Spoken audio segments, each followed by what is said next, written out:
తెలంగాణలో గ్రామ పంచాయతీ ఎన్నికలను నిర్వహించేందుకు రాష్ట్ర సర్కార్ రెడీ అవుతోంది. సెప్టెంబర్, అక్టోబర్లో 3 దశల్లో ఎన్నికలను నిర్వహించేందుకు ఏర్పాట్లు చేస్తోందని సమాచారం. ప్రస్తుత పరిస్థితుల్లో సర్పంచ్ ఎన్నికలు మాత్రమే నిర్వహించి జెడ్పీటీసీ, ఎంపీటీసీ ఎలక్షన్లను కొంతకాలం వాయిదా వేయాలని భావిస్తున్నట్లు తెలుస్తోంది. కులగణనకు సుమారు 5 నెలల టైం పడుతుందని, దానికోసం దాదాపు 1,00,000 మంది ఉద్యోగులు అవసరమని ప్రభుత్వానికి అధికారులు తెలిపారు. మరోవైపు ఈ నెలతో గ్రామాల్లో స్పెషల్ ఆఫీసర్ల పాలనకు 6 నెలలవుతుందని, 6 నెలలు దాటితే కేంద్రం నుంచి వచ్చే 15వ ఆర్థిక సంఘం నిధులు ఆగిపోతాయని తెలుస్తోంది. ఈ నేపథ్యంలో బీసీ రిజర్వేషన్ల పెంపు కోసం ఇప్పటికిప్పుడు కులగణన చేయడం సాధ్యం కాదని అధికారులు చెబుతున్నారు. ఈ నేపథ్యంలో బీసీ రిజర్వేషన్ల పెంపు కోసం ఇతర మార్గాలను అన్వేషించే పనిలో ప్రభుత్వం ఉన్నట్లు సమాచారం. చాలని సూచించారు. సెంట్రల్ ఫండ్స్ ఆగిపోకుండా సెప్టెంబర్లో సర్పంచ్ ఎన్నికల నిర్వహణకే ఆయన మొగ్గు చూపినట్లు తెలిసింది. దీనిపై మరిన్ని డీటెయిల్స్ మా ప్రతినిధి యాకేష్ అందిస్తారు. యాకేష్. Good morning Vaishali. తెలంగాణ ప్రభుత్వము స్థానిక సంస్థల ఎన్నికల మీద ఫోకస్ చేసింది.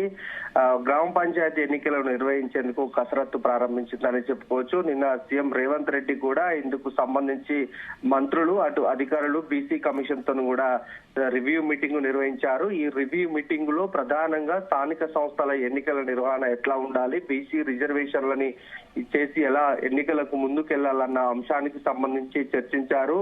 అయితే ఈ ఎన్నికలకు సంబంధించి చాలా అడ్డంకులు ఉన్నటువంటి నేపథ్యంలో ఎలాంటి అంశాలు ఉన్నాయి, ఎట్లాంటి వాటిని ఫేస్ చేయాలన్న అంశాలన్నీ చర్చించారు.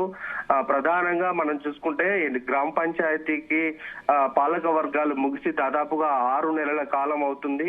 అంటే ఫిబ్రవరి నుంచి ముగిసినటువంటి కాలం ఇప్పటి వరకు కూడా స్పెషల్ ఆఫీసర్ల పాలనలో గ్రామ పంచాయతీలు కొనసాగుతున్నాయి. అయితే ఈ నేపథ్యంలో అనేక సమస్యలు కూడా గ్రామాలలో తిష్టవేశాయి. స్థానిక సంస్థల్లో అనేక సమస్యలు ఉన్నటువంటి నేపథ్యంలో ప్రజలు వీటిని అధికారుల దృష్టికి తీసుకువెళ్లినప్పటికీ కూడా పూర్తి స్థాయిలో పరిష్కారం కావడం లేదు. దీంతో అటు ప్రజల నుంచి, స్థానిక నాయకుల నుంచి కూడా గ్రామ పంచాయతీల ఎన్నికలు నిర్వహించాలని అటు ప్రభుత్వం మీద కూడా ఒత్తిడి వస్తుంది.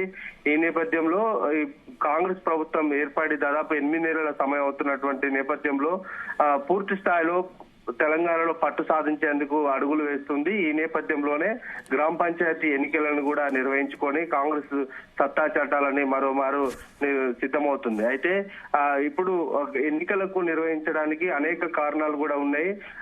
ప్రస్తుతానికి బీసీ కమిషన్ కు సంబంధించి దాదాపుగా అంటే ఎన్నికలు కనుక నిర్వహిస్తే బీసీ రిజర్వేషన్లు చేసే ఎన్నికలకు వెళ్లాలనేది రేవంత్ రెడ్డి భావిస్తున్నారు. ఆ నేపథ్యంలోనే ఇప్పుడు ఉన్నటువంటి పరిస్థితులలో బీసీ రిజర్వేషన్ చేస్తే ఎన్నికలకు ఎలాంటి ఇబ్బందులు ఎదురయ్యే అవకాశం ఉందని కూడా తెలుసుకున్నారు. అయితే ఇప్పటికిప్పుడు బీసీ రిజర్వేషన్ చేయాలి అంటే పెద్ద ఎత్తున కసరత్తు ఉంటుంది. గ్రామీణ ప్రాంతాల్లో కూడా పూర్తి స్థాయిలో సర్వే చేయాలి, అధికారులు రంగంలోకి దిగాలి.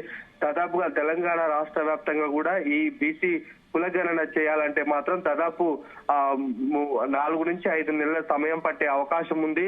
మరోపక్క దాదాపుగా 1,00,000 మంది ఉద్యోగులు కూడా ఈ సర్వేలో పాల్గొనే అవకాశం ఉన్నటువంటి నేపథ్యంలో ఇప్పటికిప్పుడు ఈ బీసీ కులగణన చేస్తే మాత్రం చాలా ఎన్నికలకు ఇంకా కాలం ముందుకు వెళ్లే అవకాశం ఉన్నటువంటి నేపథ్యంలో ఇంకా ప్రత్యామ్నాయ మార్గాల మీద కూడా సీఎం రేవంత్ దృష్టి పెట్టారు. ఆ నేపథ్యంలోనే బీసీ కమిషన్ కూడా ఆదేశాలు ఇచ్చారు. ఈ ఇతర రాష్ట్రాల్లో బీసీ కులగణనలు ఎలా జరిగాయి, తెలంగాణలో కూడా అదే పద్ధతిని అవలంబించాలన్న ఉద్దేశంతో ఆయన ముందుకెళ్తున్నట్లు తెలుస్తా ఉంది.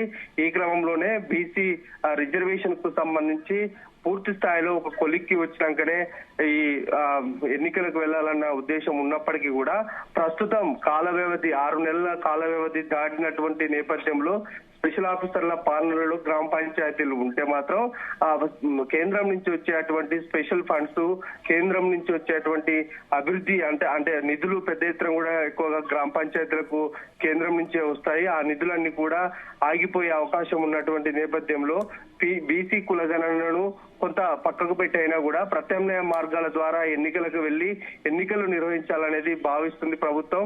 ఈ నేపథ్యంలోనే మొదటి విడతగా సర్పంచ్ ఎన్నికలను నిర్వహించుకొని కేంద్రం నుంచి వచ్చేటువంటి ఫండ్స్ ను రాబట్టుకోవాలనేది ప్రభుత్వం యోచిస్తున్నట్లు తెలుస్తా ఉంది. ఈ నేపథ్యంలోనే సర్పంచ్ ఎన్నికలను నిర్వహించి అటు ఎంపీటీసీ, జెడ్పీటీసీలు మండల పరిషత్ ఎన్నికలకు సంబంధించి వాటిని కొంత వాయిదా వేసి ఈ బీసీ రిజర్వేషన్లు పూర్తి స్థాయిలో ఒక కొలిక్కి వచ్చి బీసీ రిజర్వేషన్లు అమలు చేశాకనే మండల పరిషత్ ఎన్నికలు నిర్వహించాలని భావిస్తా ఉంది. ప్రస్తుతానికైతే సర్పంచ్ ఎన్నికలను నిర్వహించాలనేది ప్రభుత్వం యోచిస్తుంది.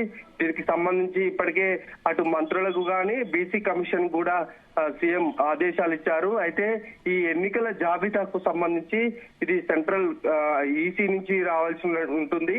ఆ నేపథ్యంలో అది ఓటర్ల జాబితా రాష్ట్రానికి చేరగానే వెంటనే దీనికి సంబంధించి కసరత్తు ప్రారంభించే అవకాశం ఉంది. అక్టోబర్ లో ఈ స్థానిక సంస్థల ఎన్నికలు, సర్పంచ్ ఎన్నికలు నిర్వహించేందుకైతే ప్రభుత్వం భావిస్తా ఉంది. దానికి సంబంధించి పూర్తి స్థాయిలో కూడా ఏర్పాట్లు చేయాలని సీఎం ఆదేశించారు.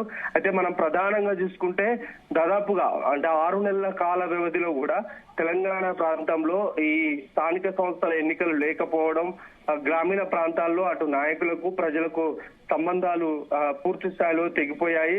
స్పెషల్ ఆఫీసర్ల పాలన విధించినప్పటికీ కూడా పూర్తి స్థాయిలో వాళ్ళు గ్రామీణ ప్రాంతాల్లో ఉండట్లేదు.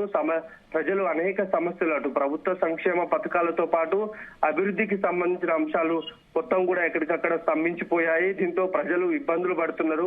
కావాల్సినటువంటి పనులు వారికి కావట్లేదు అనేది ప్రభుత్వం గుర్తించింది. ఈ నేపథ్యంలోనే ఎన్నికలకు వెళ్ళాలి. గ్రామీణ ప్రాంతాల్లో ఇప్పటికే ప్రభుత్వం అనేక సంక్షేమ పథకాలు అమలు చేస్తా ఉంది. 6 గ్యారంటీ పథకాలతో పాటు వీటన్నిటిని గుర్తించాలంటే స్థానిక సంస్థల ఎన్నికలు ఉండాలి అనేది ప్రభుత్వం భావించింది. ఇప్పుడు ఉన్నటువంటి పరిస్థితులలో ఎన్నికలకు వెళ్ళినా కూడా కాంగ్రెస్ కు తిరుగుండదు. ఎందుకంటే ఇప్పటికే అటు 6 గ్యారంటీ పథకాల్లో భాగంగా ఆర్టీసీ అయితేంది, ఉచిత కరెంట్ అయితేంది, ఇటు గ్యాస్ పథకానికి సంబంధించి అయితేంది, ఇవన్నిటి కూడా పూర్తి స్థాయిలో కొంత ప్రభుత్వం పట్టు సాధించింది. ఎన్నికలకు వెళ్లడం వల్ల కాంగ్రెస్ సత్తా చాటుకునేందుకు అవకాశాలు ఉన్నాయి కనుక ఎన్నికలకు స్థానిక సంస్థల ఎన్నికలు నిర్వహించాలని భావిస్తుందని చెప్పుకోవచ్చు. అయితే ఈ ఎన్నికల నిర్వహణకు సంబంధించి అనేక అంశాలను కూడా పరిశీలిస్తా ఉంది. అటు మండల పరిషత్ ఎన్నికలకు సంబంధించి కొంత టైం తీసుకుంటున్నప్పటికీ కూడా ఈ ఎన్నికలను మాత్రం నిర్వహించేందుకు పూర్తి స్థాయిలో ముందుకెళ్తుందని చెప్పుకోవచ్చు. Vaishali. Right, thank you Yakesh.